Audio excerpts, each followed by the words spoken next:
Assalamualaikum warahmatullahi ta'ala wabarakatuh. Alhamdulillahi rabbil alamin. Wassalatu wassalamu ala asyrafil anbiya wal mursalin wa ala alihi wa sahbihi ajma'in. Subhanaka la ilma lana illa ma 'allamtana innaka antal alimul hakim. Rabbi shrah li sadri wa yassir li amri wahlul 'uqdatam min lisani yafqahu qawli. Rabbi yassir wa la tu'assir wa tammim bil khair, amma ba'd.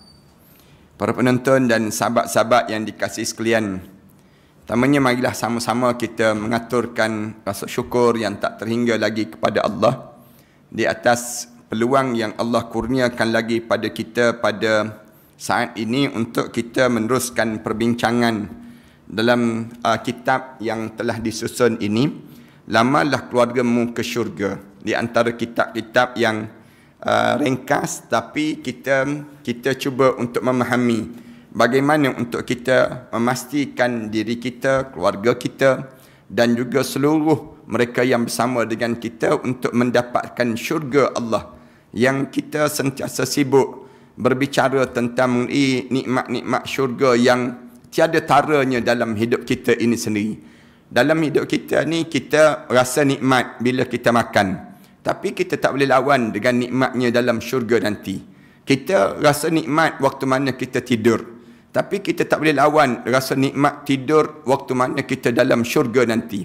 Ni di antara nikmat-nikmat yang kita dan kurniaan yang Allah kurniakan dalam kehidupan kita waktu mana penghujung perjalanan hidup kita nanti, insya-Allah. Dan dalam hidup kita ni, bila kita nak ke syurga Allah, kita mesti berfokus. Kita tak boleh hidup dalam keadaan yang tak terfokus. Hidup kita dalam keadaan yang entah apa-apa dipanggil. Hidup kita ni mesti kita nampak jalan hidup kita, setiap benda yang kita buat, sentiasa kita dipandu dengan Al-Quran dan dipandu dengan sunnah Nabi SAW. Bukan kita je, tetapi keluarga kita, tetapi masyarakat kita, mereka yang bersama dengan kita ni, mesti kita pastikan untuk dapatkan syurga Allah Subhanahu Wa Taala dalam kehidupan kita. Hari ini para penonton dan sahabat-sahabat yang dikasihi sekalian, kita masih lagi dalam berbicara tujuan pernikahan. Kenapa Islam suruh kita bernikah? Itu dipanggil, kenapa Islam suruh kita berkahwin dalam hidup kita ini? Dan kita dilarang daripada berzina. Islam larang daripada melakukan perzinaan. Kenapa Islam larang daripada berzina? Dan kenapa Islam suruh kita ni bernikah? Kerana nikah tu dapat pahala. Manakala kitanya untuk kita berzina, itu dapat dosa. Kerana bila manusia ni berzina, dia tak tahu keturunan dia datang daripada mana. Nasab dia tu ke mana, datang daripada mana. Islam dia suruh jaga, dipanggil keturunan. Dia kena tahu asal usul keturunan dia. Orang ni dibinkan pada siapa, dibintikan pada siapa. Tu di antara jawapan mudah. Kalau orang tanya pada kita, kenapa Islam larang berzina? Kenapa Islam benarkan pernikahan? Kalau di sudut orang panggil, di sudut kita tanya, di sudut logiknya, dua-dua ni sama je. Dia panggil demikian. Tapi di sana ada perbezaan. Di antara yang disebut dengan apa dia? Zina dengan nikah. Beza besar, jurang dia antara neraka dan syurga. Bila kita nikah, maksudnya kita akan memudahkan jalan kita ke syurga Allah. Tapi kalau kita ni, bila kita ni berzina, na'udzubillah min dzalik, maka jalan kita ni terbuka luas untuk ke neraka Allah Subhanahu Wa Taala. Berzina ke, melacur ke dan sebagainya, Islam larang, dipanggil demikian. Di antara perkara yang dilarang dalam Islam, termasuk jantan dengan jantan, betina dengan betina. Benda-benda ni di antara perkara yang Islam larang. Tapi Islam nak suruh, kamu kena tahu, kamu nak kepada orang lelaki, nak pada perempuan, kamu kena kahwin. Orang perempuan nak pada lelaki, kamu kena kahwin. Perkahwinan itu menjadi pahala, menjadikan ruang kamu untuk senang kamu masuk dalam syurga Allah Subhanahu Wa Taala. Dan sebab itulah kita sebut dalam perbincangan kita dahulu, kenapa Islam suruh kahwin? Yang pertama, nak suruh ikut sunnah Nabi Muhammad sallallahu alaihi wasallam. Dalam kitab ni telah disusun, elok dah kita susun elok-elok. Yang pertama, mengikut sunnah Nabi sallallahu alaihi wasallam. Yang kedua, kenapa kahwin ini? Hari ini kita nak sebut, kenapa Islam suruh di kalangan kita berumah tangga untuk mendapatkan zuriat yang salih dan juga salihah. Ini pada muka surat 5. Dalam kitab ni, tuan-tuan boleh tengok. Pada muka surat 5 ni, di mana bila kita berumah tangga menyebabkan kita ni akan dapat zuriat yang salih dan juga salihah. Kita tanya, penting ke kita ada zuriat salih dan salihah ni ustaz? Penting lah. Bila penting? Bila kita mati. Sekarang kita tak rasa lagi sebab kita masih lagi hidup. Tapi bila kita mati, zuriat salih dan salihah ni akan tolong kita untuk kita dalam kubur nanti. Sebab tu Rasulullah sallallahu alaihi wasallam dia suruh kita berumah tangga. Bila kita berumah tangga, berkahwin, maka kita dapat zuriat. Dia panggil, kita akan dapat zuriat. Bila kita bersama suami isteri, kemudian akan tercantum di antara benih lelaki dengan benih perempuan, maka di waktu tersebut akan ada dipanggil keturunan yang keluar. Keturunan yang keluar ni apa dia? Dipanggil zuriat yang keluar. Zuriat ni kitanya syarat untuk jadi soleh tersebut mesti ada zuriat dahulu. Bila zuriat tu keluar, kita belai dia, kita didik dia, kita bentuk dia menjadi zuriat yang saleh dan juga salihah. Seorang yang meninggal dunia, namun dia meninggalkan anak yang saleh, tidak perlu bimbang dan takut dengan kematian dia. Siapa-siapa yang dia tahu yang dia akan mati, bila dia nak mati itu, sebelum dia mati, dia dah ada dah bekalan anak-anak yang saleh dalam hidup dia. Dia tak payah bimbang dah lah. Orang panggil demikian pada diri dia, tak payah takut dan tak payah risau dah. Kenapa? Anak saleh. Kenapa? Kerana anak yang saleh ini akan sentiasa berhubung dengannya dengan cara mengalirkan pahala dan doa kepada dia. Bila dapat anak saleh, anak-anak ni akan baca doa. Doa untuk diri dia, dan jaminan doa daripada anak yang saleh ni sampai kepada orang yang telah meninggal dunia. Itu hebatnya. Sebab Islam dia suruh kita adanya perkahwinan. Bila kita ada perkahwinan, kita senang dapat zuriat. Katakanlah ada di kalangan kita yang dia berumah tangga, tiba-tiba tak dapat juga zuriat. Dia berumah tangga tapi tak dapat zuriat. Macam mana cara dia kena buat? Sama ada dia membuka ruang untuk keluarga dia dapat zuriat lagi. Macam mana dapat zuriat lagi? Salah satu cara ialah dianya merestui ataupun dia di dalam hidup dia ni, dia suka dengan yang disebut dengan anak-anak tiri yang ada dalam keluarga dia. Kemudian dia suka dengan anak angkat dalam keluarga dia. Kemudian dia suka dengan anak saudara yang ada dalam keluarga dia. Ataupun dia suka dengan anak susuan yang didatangkan dalam keluarga dia. Kemudian dia suka dengan siapa lagi dalam hidup dia? Yang disebut dengan anak yang dinamakan dengan anak saudara, anak angkat, anak susuan, anak tiri, dan juga anak-anak yang disebut dengan anak-anak murid dalam hidup dia. Ni pun dipanggil anak dalam hidup kita ni. Ini biar kita ada. Kalau kita tak ada di kalangan kita zuriat, lalu kita tolonglah untuk kita kembangkan lagi. Pada kita ni, anak sama ada anak tiri. Anak tiri ni maksudnya suami kita berumah tangga lagi, kemudian dia ada lagi yang disebut dengan isteri daripada anak-anak, daripada isteri yang lain tersebut. Anak tiri kita. Kemudian yang kedua, anak yang disebut dengan anak apa dia? Anak yang dinamakan dengan anak saudara. Ataupun anak susuan. Anak susuan pun boleh juga. Ambil anak orang lain, kemudian kita susu. Jadi anak susu kita. Ataupun anak angkat. Meramaikan anak angkat dalam hidup kita. Ramai mungkin lah. Kita duit ada. Kita cari anak-anak yang menghafal Quran. Kita taja mereka yang menghafal Quran. Kita sebut, makcik jadikan kamu anak angkat makcik. Anak angkat ni ada ke dalam Islam? Diiktiraf ke dalam Islam? Ya, diiktiraf. Cuma dia tak boleh nak sentuh je dengan anak angkat ni. Dia adalah had-had. Macam anak susuan ada had, anak saudara ada had. Dia tidaklah sama dengan anak yang sebenar. Anak sebenar ni dia panggil luas, bebas, banyak benda yang diluas pun, tapi pun ada had juga. Ada had di sudut aurat dan sebagainya. Walaupun sekalipun nak sebutnya, kalau tak dapat juga anak angkat, anak susuan, anak saudara, anak tiri dalam hidup kita ni, yang disebut dengan anak-anak ni, kita cari anak-anak murid. Biar ramai sikit anak-anak murid kita. Yang menyebabkan mereka semua ni akan mendoakan kita. Bila kita tiada nanti, mereka baca doa. Ya Allah, ampunkanlah dosa mak angkat aku, dosa mak saudara aku. Ya Allah, tolong ampunkan dosa mak susuan aku, mak yang disebut mak tiri aku. Semua ni hasil daripada mana? Hasil daripada yang disebut dengan hidup kita ni. Kita nampak daripada perkahwinan ini meraih rasa cinta kita dengan Allah Subhanahu Wa Taala. Cinta kita dengan Allah tu senang kita dapat. Bagaimana caranya? Dapat zuriat yang ramai. Walaupun ibu bapanya sudah tidak dapat melakukan amal itu lagi, doanya pasti dikabulkan kerana sudah dijamin oleh Rasulullah sallallahu alaihi wasallam. Doa anak yang saleh, dibaca doa kepada mak dia, ayah dia, sampai ke tak sampai? Sampai. Sebab Rasulullah jamin.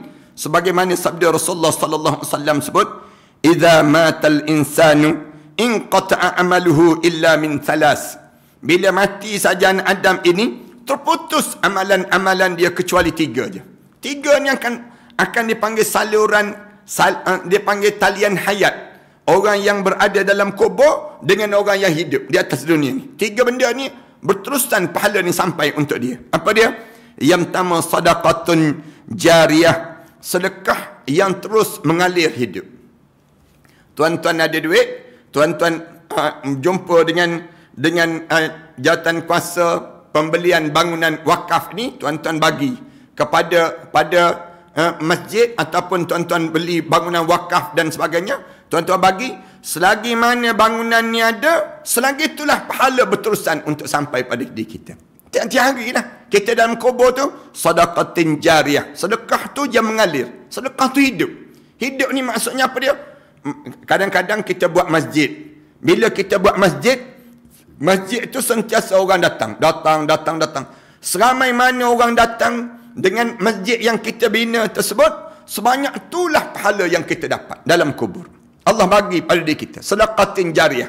Ataupun kita buat madrasah tahfiz, ataupun kita buat yang disebut dengan rumah anak yatim, ataupun kita buat dengan benda yang kalau kita bagi, dia terus hidup. Dia akan subur. Majlis ilmu, tempat ilmu dan sebagainya. Kita pun infak. Bila kita infak, menyebabkan sedekah itu terus mengalir. Mengalir. Jariyah dipanggil. Sedekah yang mengalir. Yang pertama. Yang kedua, Rasulullah sebut, wa ilmun yantafi'u bih. Ilmu yang bermanfaat. Yang kamu bagi itu ilmu yang bermanfaat. Kadang-kadang orang kita sekarang ni kan, dia tulis, dia ajar orang masak. Dalam internet, dia buka dalam Facebook ke, kemudian orang pun salin ikut cara dia masak. Orang pun tiru dia masak. Suatu hari tukang masak ni mati. Tapi video dia tu masih lagi hidup. Video tu sentiasa orang lain ambil lagi. Anak cucu kita ni ambil lagi ilmu daripada yang diajar tu. Pahala tu sampai.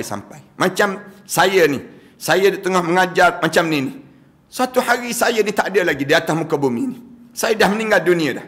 Di waktu mana saya meninggal dunia, tiba-tiba orang pasang lagi video ini. Orang pun tayang lagi, orang dengar lagi kuliah ini. Pahala pada saya dapat. Tuan, orang yang mengarang kitab-kitab, orang yang berbagai-bagai cara, dia dah mati dah, 600 tahun dah mati. Tapi pahala dia berterusan. Kenapa dia? Orang sedang baca ilmu yang sedang disusun, yang telah disusun oleh mereka tersebut, ilmu yang bau manfaat, dia panggil demikian. Banyak lagi lah ilmu yang bau manfaat dalam dunia moden kita ni. Kita ajar pada anak kita ajar pada cucu kita ajar pula pada cicit kita, turun ilmu yang bau manfaat ini sampailah berkekalan. Pahala tu berterusan dalam kehidupan seseorang. Allah jadikan pada diri dia walaupun dia dah mati dah. Kemudian yang ketiga, Rasulullah sebut wa waladun salih yad'uhu lah, anak yang salih yang mendoakannya. Seterusnya, pahala untuk diri dia daripada mana yang didapat daripada dalam kubur nanti. Siapa yang masuk dalam kubur nanti sampai pada mahsyar nanti, apa dia? Doa anak yang salih.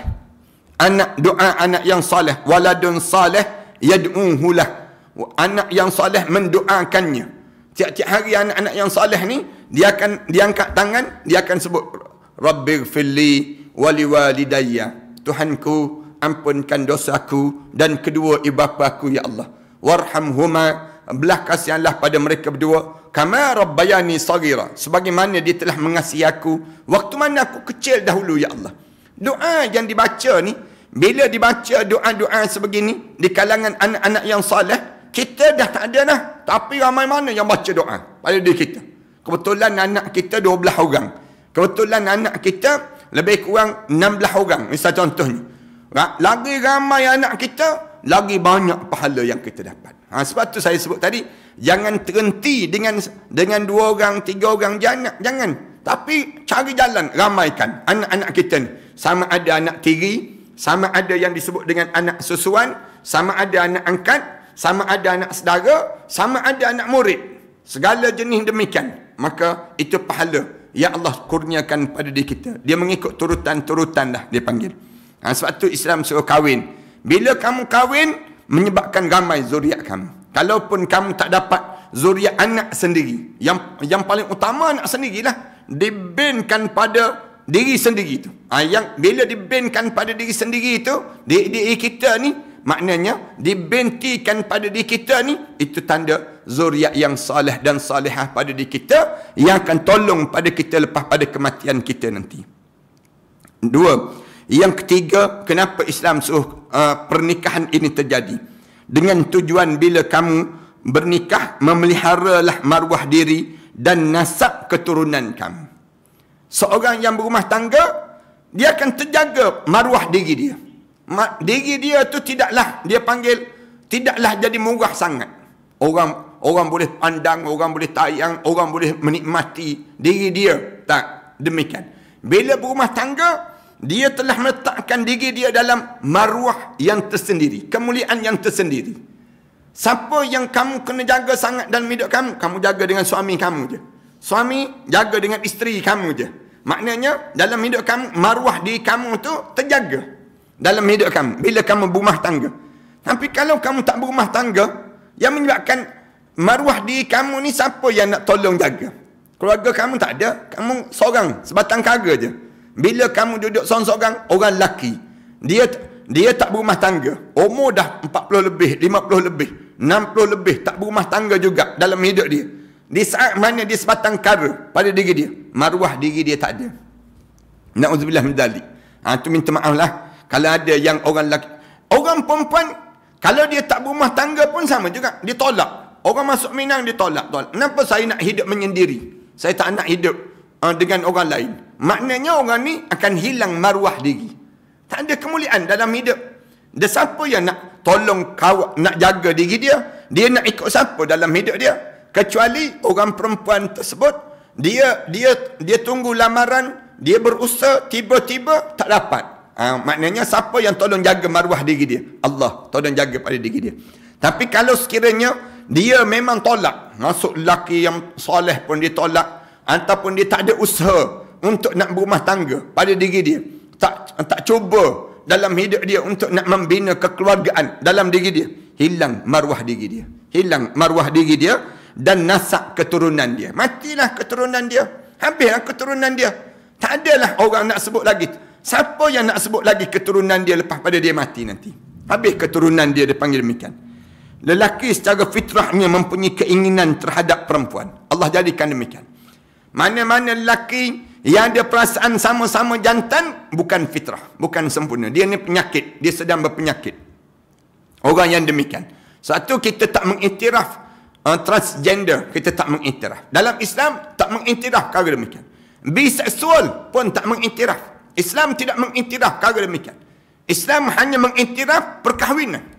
Perkahwinan je. Selain daripada tersebut, transgender ke, biseksual ke, LGBT ke dan sebagainya, Islam tak mengiktiraf. Semua tu tak diiktiraf dalam Islam, dan mereka ini hanya layak untuk mereka dilaknat di atas dunia dan dilaknat sampai ke akhirat Allah Subhanahu Wa Taala kalau terlibat dengan perkara demikian. Tolong dengar ni puak-puak ni, dan bagi tahu pada Suhakam yang kata nak suruh jadi iktiraf transgender ni sendiri. Suhakam ke Suharam dipanggil demikian. Bukan kerja Suhakam kerja demikian. Suhakam cari hak yang sebenar mengikut syariat Allah, bukan nak cari mengikut nafsu syahwat manusia, bukan demikian. Suhakam yang cuba untuk nak yang cuba nak mengiktiraf kumpulan yang disebut dengan kumpulan LGBT dan sebagainya tersebut, yang ni bukan Suhakam, ni Suharam. Memang kena haram yang jadi demikian. Tak sepatut dan selayaknya untuk nak mengiktiraf kumpulan-kumpulan demikian. Jangan buka ruang untuk kumpulan ini, dan tak ada ruang, dan jangan follow, jangan friend, jangan like, jangan kita buka ruangan untuk LGBT, untuk mereka meraih simpati di kalangan orang-orang Islam. Tak boleh buka demikian. Jalan dia hanya satu, saya sebut banyak kali. Jalan untuk geng-geng LGBT, geng-geng transgender dan sebagainya, kumpulan-kumpulan demikian, satu je yang dia ada. Jalan dia taubat pada Allah, kembali balik pada asal, iaitu fitrah lelaki dengan perempuan, dan juga perempuan dengan lelaki, bukan jantan dengan jantan, betina dengan betina. Tu kena faham konsep yang demikian dalam hidup di atas muka bumi ini.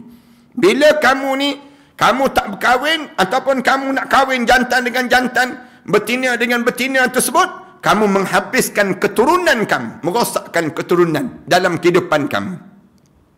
Begitu juga dengan perempuan. Kerana itulah syaitan sentiasa mencari jalan untuk menggoda kedua-duanya, supaya melakukan perkara-perkara yang dimurkai oleh Allah Ta'ala. Yang ni yang kita kena jaga pada diri kita. Sebab tu saya pesan banyak kali kan, kalau tuan-tuan tengok anak-anak tuan-tuan dah ada berkenan di antara lelaki dan perempuan ini, suruh dia bertunang terus. Terus bertunang terus. Jangan bagi dia bercinta. Bercinta lepas pada bertunang. Jangan dia bercinta dulu baru dia nak bertunang. Ramai dah orang yang kecewa. Ramai mana orang bercinta-cinta nak gerak, dekat nak bertunang, tiba-tiba putus. Kadang-kadang dah bertunang, dekat nak kahwin, tiba-tiba tak jadi. Ini kesan daripada mana? Kesan daripada kita buat dahulu benda yang diharamkan oleh Allah. Jangan buat benda yang diharamkan oleh Allah. Tak ada couple Islamik, tak ada. Mengarut je. Kalau ada juga yang sebut ada couple Islamik yang disebut sebelum kahwin, itu satu penghinaan terhadap Islam. Islam tak ajar pun buat dosa sebelum kita bertunang. Jangan buat dosa sebelum bertunang. Bertunang dulu. Lepas pada bertunang, barulah kita diajar supaya nak bercinta ke, barulah diajar supaya nak kenal mengenali di antara satu sama lain. Islam diajar demikian dalam hidup. Supaya kita ni terjaga. Melalui perkahwinan inilah insya-Allah akan dijauhkan diri daripada hal-hal yang buruk dalam hidup seseorang. Bila seorang berumah tangga, tak berlakulah yang disebut dengan perzinaan. Terjagalah diri dia. Kalau dia buat juga benda-benda yang jahat lepas pada dia kahwin tu, memang layak pun dia kena rejam sampai mati. Sebabnya cara demikian dalam Islam. Kerana apa dia? Kamu dah ada dah keturunan pada diri kamu. Bila kamu dah ada dah keturunan dalam keluarga kamu, tiba-tiba kamu pergi rosakkan lagi keturunan kamu. Yang ni rosak dalam kehidupan kamu. Perkahwinan dalam Islam mengajar kita supaya memelihara salasilah keturunan. Bila kita berkahwin, maknanya kita jaga keturunan kita ni. Jaga elok-elok keturunan kita, jangan rosak. Bila keturunan telah rosak akibat daripada menyalahi syariat dan tabiat semula jadi manusia, keturunan kita ni rosak, ia akan menyebabkan berlaku kacau bilau pada struktur institusi kekeluargaan. Jangan rosakkan keturunan kita. Katakanlah ada dalam keturunan kita ni mencuri. Rosak dah tu. Dia nak rosak dah. Dalam keturunan kita ni sak dadah. Dah mula rosak tu. Dah mula rosak dah keturunan kita. Jangan ada dalam keturunan kita ni perkara demikian. Nanti kita kena jawab di hadapan Allah nanti. Pesan pada anak-anak kita. Dalam keturunan Abi dan Ummi ni, kita sebut, Abi dan Mami ni kita sebut, tak ada seorang pun yang boleh buat maksiat pada Allah. Pastikan keluarga kita ke syurga Allah Subhanahu Wa Taala. Jangan buat benda yang dilarang oleh Allah Subhanahu Wa Taala. Secara tidak langsung akan menyebabkan keruntuhan sosial dalam masyarakat Islam. Dalam keturunan kita ada yang tak semayang. Maknanya kita dah mula rosak lah tu. Dalam keluarga kita dah mula dah ada di kalangan keluarga kita yang tak tutup aurat. Keluarga keturunan kita rosak. Jangan biarkan keturunan ni rosak dengan perkara-perkara maksiat. Jangan berani lawan Allah. Sebut pada keluarga kita, tak ada seorang pun layak nak lawan Allah. Besar mana sangat kamu nak lawan dengan Allah Subhanahu Wa Taala. Sebut pada anak cucu kita, sehebat mana sangat kamu yang kamu nak lawan Allah Subhanahu Wa Taala. Tak mampu pun nak lawan Allah Subhanahu Wa Taala. Dalam kehidupan kita ni, yang kita kena letak kekuatan kita ialah dengan kitanya jaga perintah Allah Subhanahu Wa Taala, keturunan kita. Sebaliknya pula, bagi perkahwinan yang bukan Islam, yang tidak mementingkan penjagaan salasilah keturunan itu sendiri. Selain daripada agama Islam, dia tak penting keturunan dia. Macam mana? Islam dia jaga. Dia jaga keturunan. Nasab ni di antara perkara yang kena jaga sangat. Nak berumah tangga sehingga kan ada setengah orang, dia tengok pula keturunan dia nak kahwin tu mesti sama-sama orang saleh dan juga salihah. Bukan sekadar nama saja keturunan Said dan Syarifah, tidak. Tetapi pada mereka bila nak berumah tangga ni pun mereka nampak juga keturunan ni mesti orang yang baik-baik, orang perempuan yang baik, kemudian daripada keluarga yang baik, yang datang daripada keluarga yang baik, maka disatukan kekeluargaan demikian. Kita sama lah kalau kita nak jaga anak-anak kita, tuan-tuan. Nasab merupakan sesuatu yang amat penting dalam Islam. Nasab ni penting dalam Islam. Hal ini terbukti dalam sejarah Islam ketika Rasulullah sallallahu alaihi wasallam telah mengambil seorang anak angkat yang bernama Zaid bin Harithah. Zaid bin Harithah, keakraban Zaid bin Harithah radhiyallahu anhu dengan Rasulullah sallallahu alaihi wasallam begitu terselah sehingga orang Mekah menamakan dengan nama Zaid bin Muhammad. Rapatnya Zaid bin Harithah ni, Rasulullah ambil Zaid bin Harithah tu jadi anak angkat dia. Kemudian rapat sangat Rasulullah dengan Zaid ni sampai orang gelar Zaid bin Muhammad. Orang sebut demikian. Kemudian Allah Ta'ala berfirman dalam surah Al-Ahzab ayat yang kelima yang menegur perbuatan menasabkan anak angkat tersebut pada Nabi. Allah tegur terus, ud'uhum li'abaihim, panggillah mereka itu dengan dibinkan pada ayah mereka. Huwa aqsatu indallah, itu yang terbetul di sisi Allah. Maknanya terbaik di sisi Allah. Maknanya paling benar di sisi Allah. Ud'uhum li'abaihim, panggil mereka, panggil anak-anak angkat itu dengan berbinkan pada bapa-bapa mereka sendiri. Huwa aqsatu indallah, cara itulah yang lebih adil di sisi Allah. Fa illam ta'lamu, kalau kamu tak tahu ayah mereka, aba'ahum, kalau kamu tak kenal siapa bapa-bapa mereka, maka panggillah mereka sebagai saudara-saudara kamu yang seagama dengan kamu. Panggil kamu. Kita kata, kami tak tahu anak ni anak bin siapa ni, sebab jumpa tepi jalan. Saya tak tahu anak ni di keturunan mana, sebab buka-buka pintunya tengok ada bayi kat depan ni. Bayi tu bayi lelaki pula, kita sebutnya dekat rumah orang buang bayi, misal contohnya demikian. Tak tahu bin dia siapa, anak dia siapa dan sebagainya. Lalu kita pun sebut terus, kita sebut mereka ni siapa dia? Fa ikhwanukum fid dini wa mawalikum, maka panggillah mereka sebagai saudara-saudara kamu yang seagama dan sebagai maula-maula kamu itu sendiri. Maula-maula di kalangan kamu. Dan kamu pula tidak dikira berdosa dalam perkara yang kamu tersilap melakukannya. Allah Subhanahu wa taala sebut yang lepas tu tak dianggap dosa. Dulu kan orang panggil Zaid bin Muhammad, itu tak berdosa. Walaysa alaikum junahun fima akhta'tum, tidak dianggap dosa bagi orang yang tersalah dibinkan pada yang disebut dengan ayah-ayah angkat sendiri tersebut. Tetap dosa yang lepas-lepas. Sekarang dah tahu dah, kena bin balik pada ayah yang sebenar mereka tersebut. Walakin ma ta'ammadat qulubukum, tapi yang dosanya, yang dikira dosa ialah perbuatan yang disengajakan oleh hati kamu melakukan. Kamu tahu dah dia ni anak angkat, tapi kamu binkan juga pada diri kamu, itu dosa.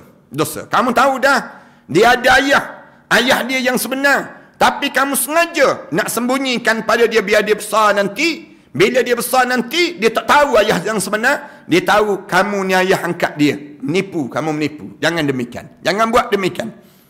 Walakin ma ta'ammadat qulubukum, kalau kamu sengaja berdosa pada diri kamu demikian. Kemudian Allah Subhanahu wa taala sebut, walakin ma ta'ammadat qulubukum wa kana Allahu ghafurar rahima, dan Allah ni Maha mengampun dan Allah Maha belas kasihan dengan hamba-hambanya. Itu sebab yang ketiga.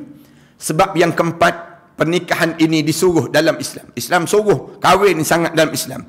Sebut pada setiap di kalangan kita, cari dengan tujuan untuk mendapatkan sakinah, ketenangan jiwa dalam hidup. Selagi mana tak berumah tangga, selagi tu orang tu tak ada ketenangan dalam hidup dia. Bernikah menyebabkan tenang dalam hidup seorang. Siapa yang tak bernikah, ia menyebabkan dia hidup dia tak jadi tenang. Jadi dalam keadaan tak tahu nak ke mana. Sana tak betul, ke sini tak betul dalam hidup dia. Bila dia menikah, dia kahwin, dia akan timbul ketenangan. Siapa yang sebut demikian? Allah. Allah dia sebut demikian. Kahwinlah, dia akan menenangkan hidup kamu. Keluarga sakinah perlu dijadikan suatu cita-cita dalam kehidupan umat Islam. Semua di kalangan kita, dia kena letak dalam jiwa dia, dalam hidup dia mesti dapat ketenangan. Macam mana nak dapat ketenangan? Kahwin. Bila berkahwin, kamu akan dapat ketenangan dalam kehidupan kamu. Asas sebuah ummah yang kuat adalah lahir daripada rumah tangga yang kuat berpegang dengan agama Islam. Kalau tuan-tuan nak tengok satu ummah tu kuat tak kuat, tuan-tuan tengok keluarga tu kuat tak dengan Islam. Kalau kuat dengan Islam, ummah tu jadi kuat. Kekuatan ummah itu akan terbina daripada keluarga-keluarga yang ada ni kuat dengan Islam, maka masyarakat itu menjadi kuat dengan Islam dalam hidup mereka. Sakinah bermaksud ketenangan. Cuba kita rujuk dalam surah Al-Furqan ayat yang ke-74. Walladzina yaquluna rabbana hab lana min azwajina wa zurriyyatina qurrata a'yun waj'alna lil muttaqina imama. Allah sebut, dan orang yang sentiasa menyebut, wahai Tuhan kami, anugerahkan pada kami azwajina, pasangan hidup kami, wa zurriyatina, dan juga keturunan-keturunan kami, qurrata a'yun, dan lembut mata memandang, waj'alna lil muttaqina imama, dan pilihlah kami di kalangan orang bertakwa, kamilah pemimpinnya ya Allah. Ni disebut demikian. Bila pada diri kita dalam keadaan demikian. Pengertian sakinah bukan bermaksud suami isteri senyum saja, memanjang, akan tetapi daripada sudut hakikatnya datang daripada hati yang tenang dalam kekeluargaan itu. Jadi suami bila balik ke rumah tengok isteri tenang je. Tengok anak-anak lapang je dada. Tu dipanggil sakinah. Ataupun ada di kalangan kita yang bila dia balik ke rumah ataupun isteri yang dia tengok suami dia balik je, lapang je dalam hidup dia. Dia tidak rasa tertekan dengan keadaan itu. Rumah tangga pun lapang, dalam kekeluargaan pun lapang pada mereka. Hati yang menjalankan amanah Allah dalam rumah tangga. Masing-masing tahu peranan masing-masing. Isteri dia tahu peranan dia dalam kekeluargaan dia. Manakala suami dia tahu tugasan dia, yang dia perlu bertanggungjawab terhadap keluarga dia. Ini dipanggil keluarga sakinah. Jangan sampai peringkat kitanya isteri menjalankan tugas suami, suami relax je kat rumah, tak buat apa-apa kerja dalam hidup. Ni bukan keluarga sakinah. Keluarga sakinah maksudnya apa dia? Saling melaksanakan tanggungjawab untuk meraih cinta Allah dalam keluarga tersebut. Itu keluarga sakinah dalam kekeluargaan setiap di kalangan kita. Dapatkan kekeluargaan sakinah ni dalam diri kita dan keluarga kita. Seorang suami yang menjalankan amanah akan membawa sakinah kepada isteri dia. Begitu juga isteri yang menjalankan amanah dalam kekeluargaan menghadirkan ketenangan pada suaminya. Dia akan jadi demikian. Maknanya pada diri kita ni, bila suami isteri saling dalam keadaan melaksanakan tanggungjawab masing-masing. Isteri dia kena tahu suami dia keluar ke rumah, dia tahu suami dia sedang buat kerja untuk menjaga rumah tangga dia. Manakala suami bila berada kat luar, dia kena tahu peranan isteri dia kat rumah. Untuk apa dia? Untuk menjaga kelangsungan dan kekeluargaan dia yang penuh dengan kedamaian untuk mentaati perintah Allah Subhanahu Wa Taala. Ini benda yang kita kena ada dalam kekeluargaan kita. Umpamanya seorang suami yang ingin meninggalkan isteri di rumah, tidak perlu bimbang kerana dia tahu bahawa isterinya akan menjaga keluarga dengan baik dan juga penuh amanah. Manakala suami akan tenang saja, tiada prasangka di sudut hatinya. Tak adalah perasaan berdebar dia. Kadang-kadang tinggal isteri, tapi berdebar dia. Tak tenang dia. Kenapa? Isteri dia ni pantang dia tinggal je, main WhatsApp terus. Ada je WhatsApp dengan jantan lain. Ada je dia berhubung dengan orang-orang yang lain. Ni dipanggil hilang ketenangan. Ataupun sebelah isteri pun dia tak rasa tenang dengan suami dia.